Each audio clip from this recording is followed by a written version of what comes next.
Welcome back to the session on your unit 5, part 1. That is nothing but protection. Actually, in this particular unit, you are having something called protection and security. And followed with that, we have something called different case studies that we need to discuss here. So basically, first we are going to discuss about something called as protection. Protection in the sense nothing but how we can provide protection to the different resources that are available within our system. Okay, so suppose when multiple processes are executing together, making sure that one process is not trying to peak the operation of another process is what we need to provide here protection.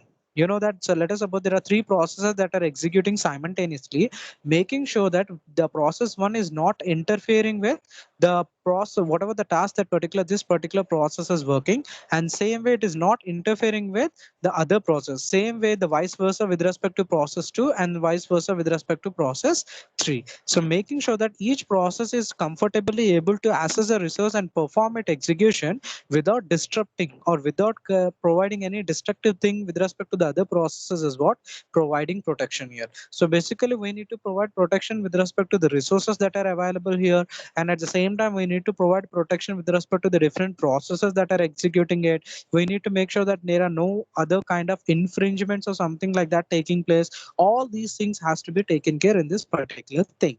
So that is what we are going to discuss in this particular scenario. So the topics that we have in this particular protection topic, the protection concept here is nothing but what are the goals of protections we are having here. So what do you mean by principles of protection and the domain of protection? Followed with that, we have something called access matrix and implementation of access matrix and access control. So we will be trying to complete these three subtopics related to your protection concept here, and the remaining we'll be discussing in the next session. So first we will be discussing about goals of protection, what is the main goal of a particular protection is and what it has to exactly do. Then followed with that, we are going to discuss about the principle of protection. What is a basic principle that is used in order to provide protection in our system? That is nothing but your operating system. Then we have domains of protection. What are the different domains we can use for different operating systems? That we are going to discuss it. The first thing what is saying here is the process is an operating system will be protected from one another's activities. That is nothing but what I have explained here. Suppose there are multiple processes that are executing, P1, P2, P3, making sure that these people are not interfering with each other's activities. What is we call it as a protection, providing protection to that particular thing here. Uh, and here the process can try to access the resource. How we can provide protection that they doesn't interfere with each other is nothing but by providing them authorization, by providing a proper authorization by the operating system. How? Authorization for what? So here authorization is with respect to the files these particular processes are going to use, the memory segments that these particular processes are going to use, the CPU, whatever they may be using in order to execute that particular thing, and other resources. Basically what it means to say here is whatever the resources we are having within our system that these particular processes might be accessing it, they can access those particular resources only if they have proper authentication. If they don't, authentication is nothing but permission. If they don't have the permission to access those particular resources, they will not be able to access that particular information. Okay, so this is nothing but it is a mechanism. What do you mean by protection here is nothing but it is a kind of a mechanism which is used for controlling the whoever are actually inserting or by the computer system. So here the programs may be accessing the resources that are present in the system. The processes might be accessing the resources which are in the system, or as a user means we as a user may be trying to access. Suppose you people wanted to write some Word document. So what you're doing, you're actually using a Word application, Microsoft Word application you're using, and you're trying to means you should be having the permission. If you're able to open that particular file, that means that you have the permission to open it. In case if you don't have the permission to open it, you will not be able to access that particular application. That is what protection means it's a kind of a mechanism should be provided in order to make sure that the resources have been accessed by the system perfectly. Okay, And next comes what is the goals of protection here. So what are the different goals we can provide here? So here, main purpose of this particular, what is the main reason for providing protection is making sure that whatever the mischievous intentional violations are taking place, that need to be overcome here. What do you mean by mischievous intentional violation? Something like, for example, you don't have access. Suppose you as a user, one, you don't have access to one of the file. This is something like top secret file or something. This is something a file which you people have stored it. You may be having anything, something very important in that, and you don't want to share that particular file with anyone. Now let us suppose your friend, that is user number 2, came to your home and she is trying to use your laptop. Suddenly she has seen this particular file and she wanted to access this particular file. So what you are going to do, you will be providing some protection because you don't want your friend to see this particular file. This may be something like a file with respect to your project, or it may be a file with respect to the programs that you people that you might be doing it up, or it may consist of some memories, some memories which you people don't want to relieve or don't want anyone other to share with. So that kind of also how you can provide protection. You will be using some kind of locking mechanism. You will be using some locking mechanism in order to lock it. So if you're locking this particular file, what does that mean? Definitely it will have some kind of password. So if the user two, that is your friend, knows this password, then only she can access that particular data, or else she will not be able to access it. So what is that is the main goal of this particular protection, making sure to prevent this mischievous intentional violation of any access restriction by the user. That is what he's saying in the first point. So moreover, whatever the programs are there, what are the different program components are running in our system, making sure that they are accessing these resources only in a certain policy format.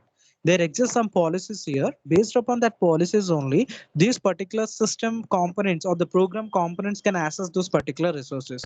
If the policy is saying that this particular program cannot access that particular file, then definitely they cannot access it at any cost. They have to definitely follow that particular permission. Sorry for the interruption here. Will come one more time. Yeah. Right. So here, next thing what he's saying is with the help of this particular protection, we can improve the reliability. So using protection, we can actually improve the reliability thing. Okay, so reliability in the sense, I think you people already know reliability is nothing but relying on something in the sense, something like you can trust it. So basically the policies, whatever we have, we can trust that particular policies. Like, this is something like laws. In our court, we have different laws for different problems. And whenever we have any problem, we go to court and we try to find it out. We fight for that. So based upon, so what we are relying on that, we trust that the court is going to give a justice to us. Like, earlier they were trying to keep exams, and suddenly the Supreme Court came and said that you just postpone the exams and all because of this pandemic situation. So that we have a trust on that. We can rely on that particular code. Even these politicians don't work on it, we can at least. Same way here also, this particular protection will be providing a reliability. How it is providing reliability? The system itself will try to detect the errors. What are the different errors we have with respect to the interfaces and the component subsystems? Okay, if there are any interface problems are there, system will detect and it will inform us. Okay, these are the errors that are present due to which you are not able to open a file. There exists that some files have been corrupted, you cannot open them. So what we can do, either we can delete them, or either we can restart it, either we can reinstall it. So these are the different mechanisms we can use. Now coming to the role of protection, how we can provide this mechanism. We said that protection is nothing but it is a kind of mechanism for what? For making the policies whichever we have designed to be implemented on that particular resources. Okay, protection is nothing but there are some policies that have been designed. What is a policy? For example, you people are creating a file.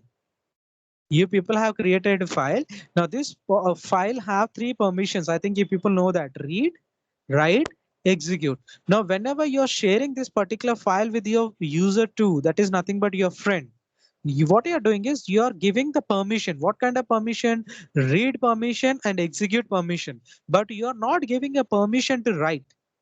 There exists some policy, means this is what the policy is. Whenever you people are transferring a file to your friend, you are making sure that your friend can access this particular thing only for reading and execution purpose. She should not be able to change any data that is present in this particular file. Means you're not giving the permission of write operation.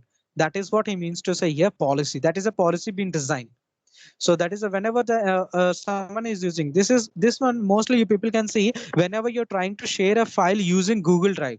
Whenever you share a file using Google Drive to your friend, it will ask you whether you wanted to make that person give the permission to only read or to write or read and write. That's up to you. So modification. So you can decide what modification you want to do. If you will say that you're giving this permission for read, then the other user will be able to only read that particular file. He or she cannot be able to change that particular data that is present in that particular file. That is what it means to say policies here. So what are the different ways we have for governing policy here is we can decide these policies when we are designing the system. Whenever we are designing the operating system, at that time we can design these particular policies. And sometimes we can make the policies depending upon the management of the system.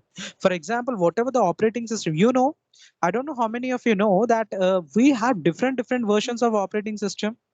Like you might be seeing Windows Home. I don't know how many of you know that Windows Home we have, right? And Windows Office. If you okay, the much more better example what I give with respect to applications is related to your Microsoft Word. So you people might be seeing that whenever you buy a new laptop, they say that Microsoft Office for student version is free lifelong. Okay, and apart from that, we have Microsoft Office Standard Edition. We have Microsoft Office for Enterprise Edition. Now, if you want to go with Microsoft Office with Enterprise Edition, you have to buy it.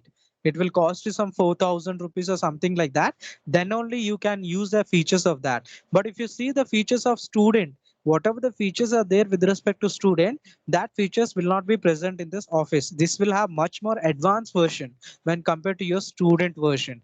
That is what he means to say here. So here that also depends upon management. Okay, depending upon, so if it is for business purpose, you will be having, like for example, if you take WhatsApp, there are two different WhatsApps right now running. I don't know how many of you know. One is WhatsApp, which we are using it as a normal one. We also have WhatsApp for business. Means it will have some additional features when compared to the normal WhatsApp what we are using it. Means how, means there are some policies that have been designed. In a normal WhatsApp we cannot use something called as WhatsApp business kind of thing. So that is what is representing here in this particular scenario. So that is what he's saying related to this particular management. While some other policies may be designed based upon the individual users to protect their own files. Like I stated, you are having a file which you don't want others to access it. You will be using a lock application. You will be using that, you will be locking this file. So you are providing some policy that no one else should be able to access it. Whoever is having the password, only they can access this particular thing. So that is what he's saying. So these are the different things, what are the rules of protection, what we exactly have. But remember, these mechanisms, whatever we are doing here, that is totally different from policies. Okay, policy is different, mechanism is different, because mechanism is something like what we wanted to do, how that will be done, that will be provided with mechanism. But policies will be deciding what, something like, policies, you can say this is an abstract data type. Like in your what we call data structures, you have discussed about abstract data type. Abstract data type means it defines what to be done, what to be done. So that is what represented by this abstract. But how to do that, or how to implement that, how to do that, we don't have any information on that. Same thing is this. Okay, the same thing is this mechanism means how to do that, that information will be present, something will be done, how to do that, that will be there. Now policies decide what will be done, what exactly has to do, but that will not specify how this particular thing will be done. And policies will keep on changing from one place to another place depending upon the time. Like whatever the policies we are using in India for operating system might be different from what the operating system that has been working in your USA or your eastern side of Europe or something like that. Okay, so in the worst case, what we can change is whenever there is a change in a policy, definitely there will be a change in the mechanism. So if you're changing a policy, definitely the mechanism also will be changing. These are somewhat interrelated, but both are different. One is depending on another, that is mechanism is depending on policy. If a policy is changing for protection, immediately the mechanism of working of that particular policy will be changing. This is the introduction part and the goal for that. Coming to the principle here, what are the guiding principle we have here? The basic principle what we use for providing protection is principle of least privilege. Principle of least privilege. Least privilege in the sense means here the programmers, or the programmers in the sense the one who are doing coding. Users means we as a user, and if other systems what we are using, they will be given certain amount of privileges. Certain privileges in the sense they will be given certain flexibilities, server different policies. Based on the policies, these people will be working on it. Why we are providing this means they have certain limitations. These privileges are nothing but limitations. You can perform only certain operations on that particular resource whichever you are accessing it. You cannot perform beyond that. Why? Because we wanted to limit the damage that is caused by a bug. So suppose there are any bug is there, that bug should not be able to affect the entire system. Suppose you people have downloaded some file from the net. You have downloaded some file from the net. Unfortunately, we came to know that this particular file is having a bug. So definitely you should have a policy. What is the policy here? You should be having an antivirus here, and this antivirus should be able to remove this particular bug so that this bug shouldn't be affecting the other files that are present in your system as well as the other resources that are available in your system. So that is what he is saying. So this particular principle can be either static in the sense it can be during lifetime of the system.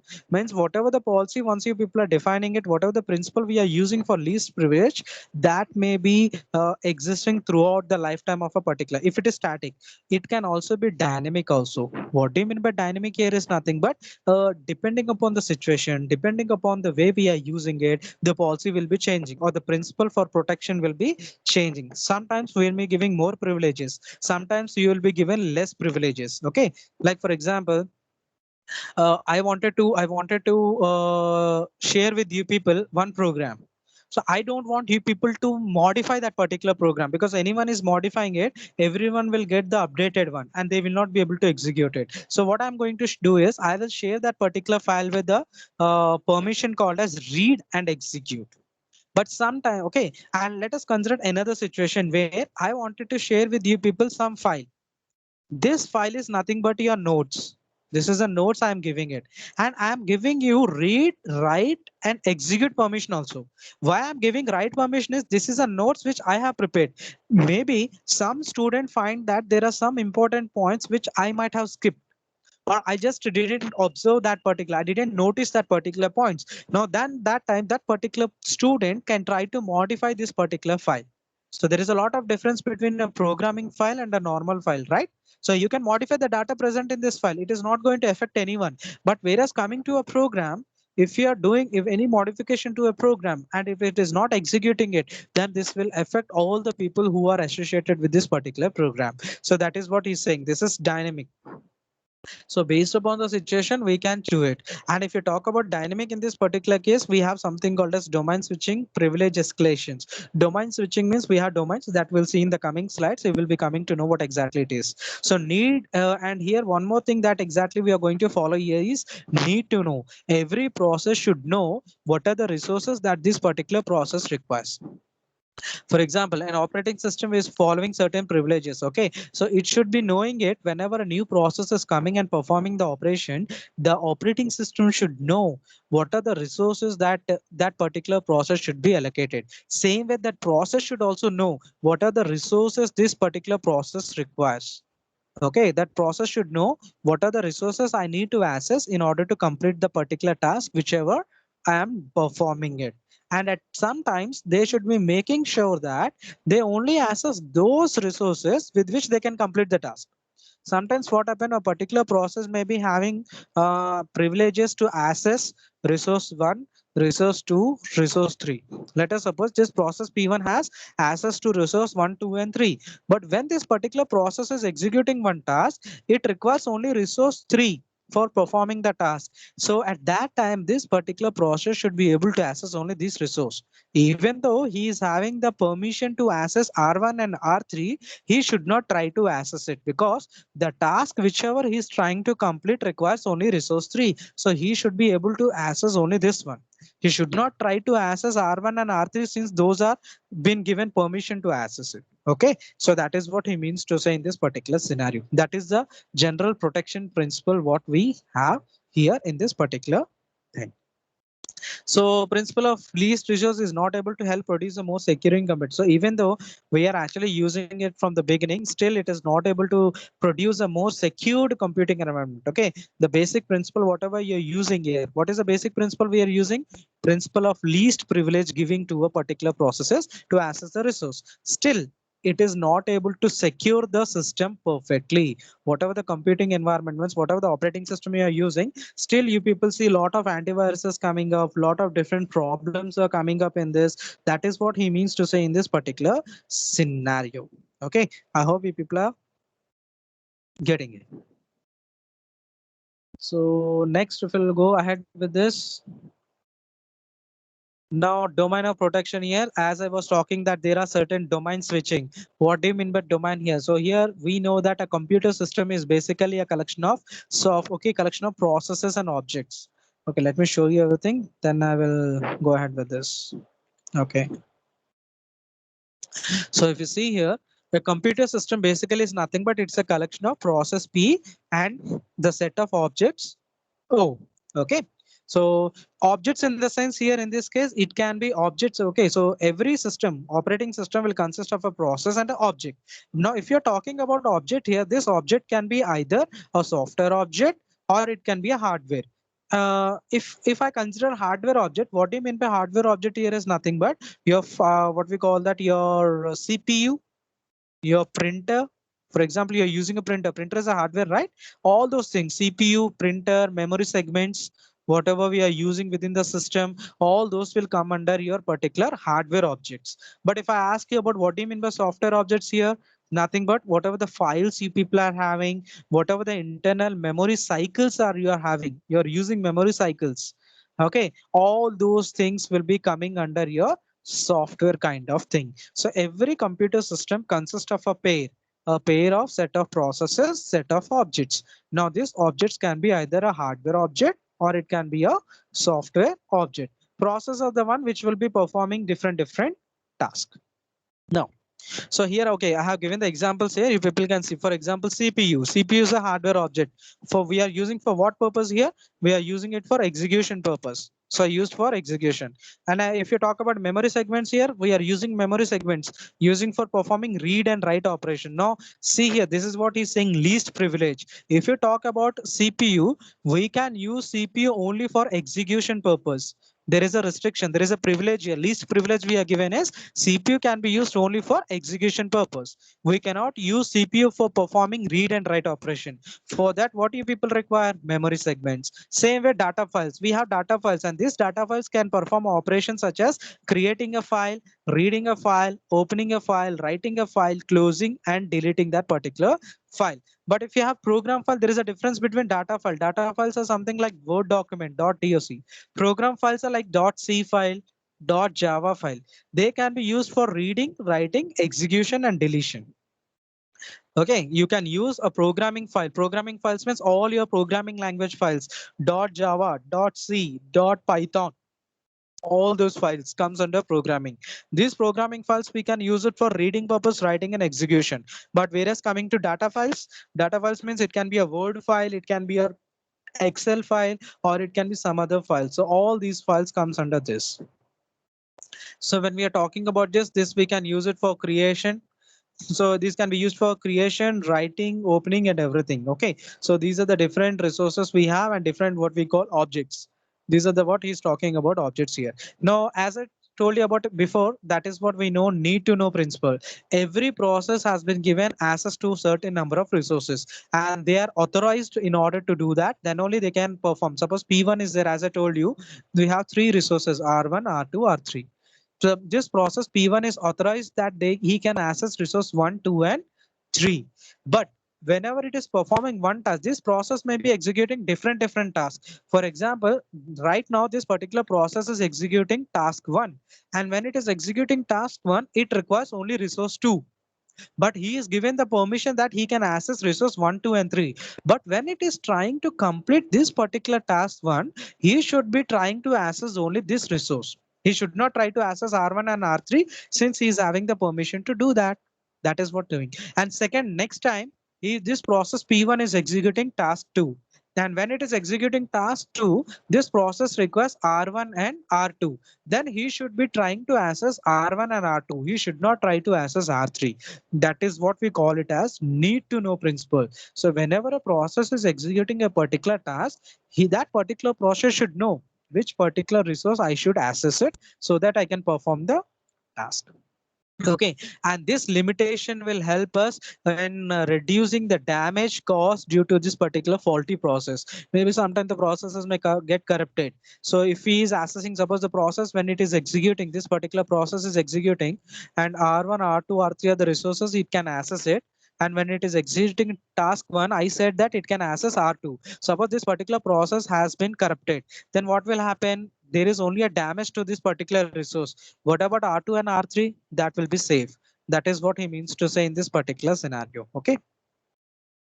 So here domain structure. So we are going to see here. So there will be definitely different domain structures. Basically, the processes whatever are executing, they will be executing based upon this protection domain. Okay. So every process which is operating in your operating system will be using protection domain. So what do you mean by that? So here domain in the sense nothing but it defines set of objects. Okay. It is a pair which is represented like this in a bracket where we are having pair. As I said, there are two pair. A pair consists of two elements, right? So first element is set of objects. I am representing that with O. So O means object, set of objects. And this one I'm representing with OP. OP is nothing but set of operations. OP is nothing but operations. What does that mean? So every domain will have this pair, set of objects, set of operations. What do you mean by that? Whatever the resources are there, I'm calling that as an object. Okay, object is nothing but whatever the resources that are there within our system that I'm representing as object. Now operation in the sense nothing but what are the different operations we can apply on this particular set of objects that will be represented using OP here. Okay, all the different operations what we can apply on this particular object is what I am representing here. So this is a pair we have. That's why I have represented using a pink color. Let us highlighted it so you can see here how it is represented. See here, object name, write access. Object name is the set of objects what we have, we are writing here. Write access is nothing but the different operations what we can perform on this particular object I'm representing here. So to execute an operation that if any object we are executing, I mean different operations on this particular object, we call that as a access right. Whenever we have permissions to execute different operations on this particular object, we call it as access right. So here this is an example we are taking it for explaining it for your people to understand properly. See here, there is a domain D. I'm having a domain D here. Forget about this diagram right now. Just assume this is a domain I'm having. Within this, I'm having some set of processes. Now, if you see here, this domain has access right file. You can see there is a comma here. So this is the object name and this is the write operation. What are the operations? So here, what do you mean by this is there is a domain D which is having an object called as file. So it is this particular domain is having a file, and on this particular file you can perform what are the different operations we can perform: write set, read and write. So on this particular file you can perform read operation, write operation. So whenever a particular process enters into this particular domain, means this process can perform read and write operation on this particular file. That is what he means to say. Okay, let me show you. There is a process P1. He is trying to access this particular domain. He is working in this particular domain. Within this domain, whatever the files we are having, we can perform two operations on that. What is that? Read and write operation. So whichever process is working in this domain, that particular process can perform read and write operation, read and write operation on those particular files that are present within that particular domain. So it can be any number of process, P1, P2, P3, whichever process is working in this domain, they will be able to access these particular files and they can perform read and write operation. But if remember carefully, they can perform only read and write. They cannot execute it. There is no execution. Now let us suppose I have another domain D2, and in this I have something called as file F. Okay, and on this I can perform read write, and execute. So I'm giving three permissions here. So whichever process will be using this particular domain D2, he will be able to access this particular file, and on that he can able to perform read operation, write operation, and execute here. Now look at this diagram. So here the domains can be disjoint. The domains can never be disjoint. They can be a combinations here. That is what been explained here in this particular diagram. You can see there are three domains are there: D1, D2, D3. D1 consists of three objects. D2 consists of, if you see here, what I wanted to show you here is this intersection. You can see object number 4. And this object number 4, that is nothing but print means this object is nothing but here. I'm calling it as a printer.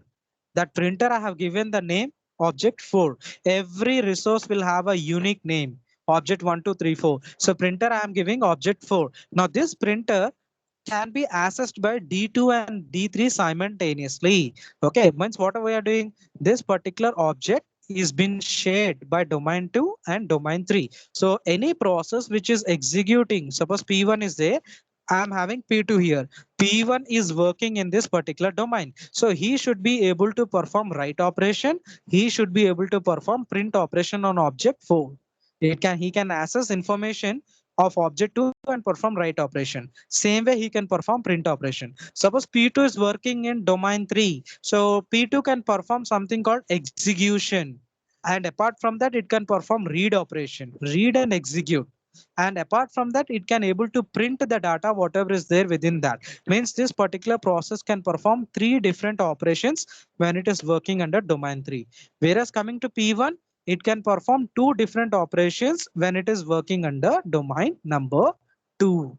This is what he means to say here exactly in this particular thing. So here the domains will be, some objects might be shared by different domains, and this is the way how exactly it is represented. So here the relationship between the process and the domain is somewhat two types: static and dynamic. Static in the sense, once you define what is the relation exists with the process, it will be executing throughout the lifetime of that particular process. It can perform only that thing. But if you talk about dynamic in this particular case, this is flexible. It will keep on changing depending upon the situations whatever we are having. And whenever you people talk about static, so the domain will include support read, write, and write operations. We need to define. So suppose there are two domains here, D1, D2. This domain performs read operation. This domain performs write operation. There is a drawback using static. What is that? Suppose a process P1 is there. He has to complete one task T1. Now this process first has to read the data and then perform write operation on that particular data in order to complete this particular task. Now suppose the process P1 is working in this domain D1. Then what happens here? He can perform only read operation. He cannot perform write operation. But if this particular process is working in domain 2, then he can perform write operation. He cannot perform read operation. Then what happens here? This is static. So what we have to do, we have to change it. So we have to give read and write operation in this domain, read and write operation in this domain also. So domain 1 and domain 2. Then what will happen? Then there is no use of defining two different domains here. You are giving two different operations permissions here in this domain itself. Means what happens? Suppose any process want to perform only read, he will be trying to perform write also. Then definitely there will be infringement. The data will be the data will be corrupted and there is a possibility of losing. That's why we mostly follow dynamic kind of situation. And in dynamic, when we are applying it, we will be using something called as dynamic switching. What is that? I will see. We will tell you dynamic switching is nothing but depending upon the situation, whatever the flexibilities are required, whatever the powers are required, that will be provided, like read, write, and execute. And once it is done, it will be removed from that. This is the way how exactly it does. Now these domains can be realized depending upon three factors: user, it may be depending upon the user, it may be depending upon the process, it may be depending upon the procedure. If you talk about user, whatever the set of objects we are having, I can access this depending upon the ID of that particular user. Whatever the domains we have, I told you D1, D2, D3, we have seen. These domains we can identify or we can realize it depending upon the user, depending upon the process, depending upon the procedure. Now, if you consider user here, then these domains can be identified depending upon the ID of that particular user. So using an ID, we can access this particular domains, or we can also access the domains based upon the process in the sense the set of objects that can be accessed depending upon the identity of a particular process. Okay, so whichever the objects that are present in that particular domain, in this particular domains, that objects can be accessed with the help of ID of this particular process whichever is executing it. And also the domains can be done with respect to your procedure.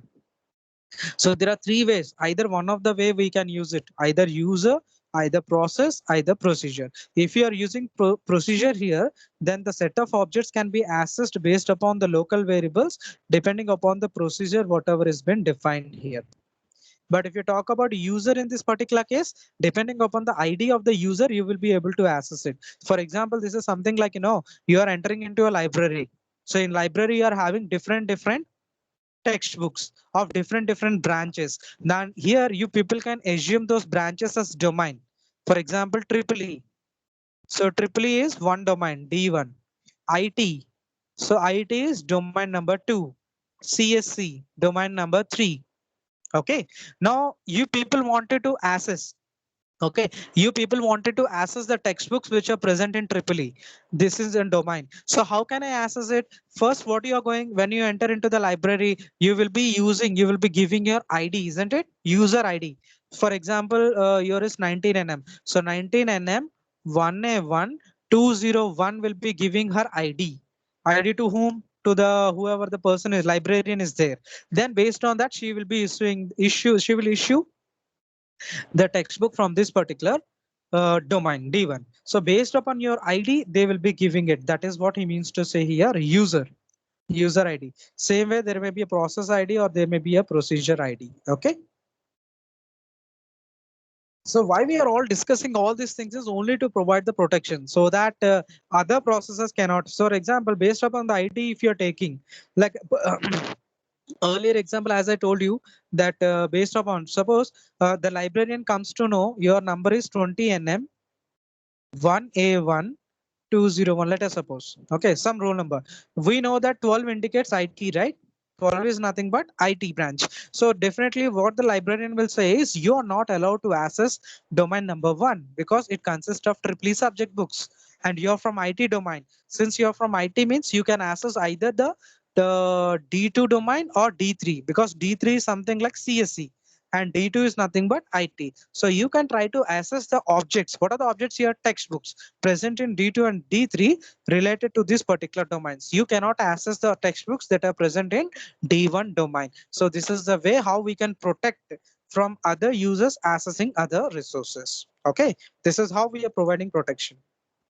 Now this domain implementation I'm going to apply here with respect to your Unix and Multics. Unix is an operating system. So Unix basically works on something called as user ID. It actually works on user ID. So every user ID, so there is a combination here. This domain will be having a combination here. What is a combination here is it will consist of domain bit. It will consist of domain bit and here ID. So this bit together we call it as set user ID bit. And this bit is present with every file present in the Unix operating system. Okay, so let me show you this and then I'll explain it. Oh. Here, Unix basically uses user ID technique. So as I told you in the previous slide, we have user way to select the domain, or we have process way to select the domain, and user, process, and then procedure, right? So in Unix, it actually uses this domain, this procedure it uses, user domain. And here, every file within the Unix operating system will have a pair. So whatever the ID we have, user ID followed with that domain bit. Okay, and together we call this as set user ID bit, this one. And this bit will be present with each and every file that is present in our system. And based upon this, what happens here, whenever any person or any process try to access the information, it will be able to do it only with the help of this. For example, there is a process A. I'm having two processes here, process A, process B, and I'm having a file. The owner of this file is B. Please understand carefully. There are two processes I'm having here, process A and process B. And process B is having a file. And the owner of this particular file is B. Now, let us suppose this particular process A want to perform operation on this particular file, which is held by this particular process B. Then what is saying is this particular process can access this particular file only with the help of this particular bit. This particular bit will be either set as on or off. Whenever it is off, whenever this particular bit is off, then this particular process can access this particular file and perform operation. But whenever this particular switch is on, this set UID bit is on, then definitely that particular file will be on with respect to this particular file. I mean the owner B. The owner B is having this particular file. So whenever this particular bit is on, that indicates that this particular process is active. Then this particular process cannot access this particular file. When he can access this particular the process A, when this particular B is inactive. So that is what he means to say here. This particular set UID bit will be either on or off with respect to this. Whenever it is off, means this particular process B is in off state. So this process can access this particular file and perform the operation whatever it want to do. But whenever this is set as on, the set UID bit, then process B is active. So B is equal to on. So this particular B is active and he will be the in charge of this particular file. Then this particular process will not be able to access that particular file. So this is the way how the Unix operating system actually works in this particular thing. Now the other ways how we can access it, either we can use passwords. Since we are talking about users now, like as I told you that you are having some file which consists of important document and you don't want your friend to see that particular file. So what you will do, you will use some kind of locking mechanism using password. So that is the other way we can do. Or other way how we can domain switching can be done is using commands. So we can use different commands. You know, Unix, if you're talking, definitely there will be commands here for execution purpose. And the last one, what we have here is multics. Multics, what we will do, the domains will be represented in a format of a ring. Yeah, the rings will be represented, sorry, the rings will be represented from 0 to 7. So there are total 8 rings. Okay, 0 to, so there will be more rings also, but basically they are selecting a 0 to rings. And remember that the ring number, this one, this is domain 0. Ring 0 is domain 0. Ring 1 is domain 1. And the outer one is domain n minus 1. Now domain 0 will have more privileges to access the information when compared to domain 1. Generally, domain 0 is a subset of domain 1, isn't it? This is D0 and this is D1. Usually what we say that D1 will have access to D0, but here the case is different. D0 will have full access to this. D1 will have access to only the outer layer. It will not have access to this inner layer. Okay, so D0 will, this is D0 and this is D1. So D1 will have access to the outer layer. It will not have access to this particular inner layer. Same way this outer layer, whatever you're seeing, the brown one, that is n minus 1. This ring will not have access to the inner layers. This is a way how we are actually protecting the data, internal data. Okay, that is what is exactly explaining in this particular thing. Now every multics will have a segmented address space, a segment file number, and a segment associated with one ring. Every segment, whatever we are having, segment is nothing but a small piece of data, and that piece will be present with each ring what we are using it. So every ring will have one particular segment descriptor, and within that particular descriptor you'll be having the address space, you'll be having the file number, you'll be having other related information. Why we require that? We require that to perform different operations, something as reading, writing, and execution. So perform read, write, execution, we require this particular descriptor, and this is present with each and every ring that is present here.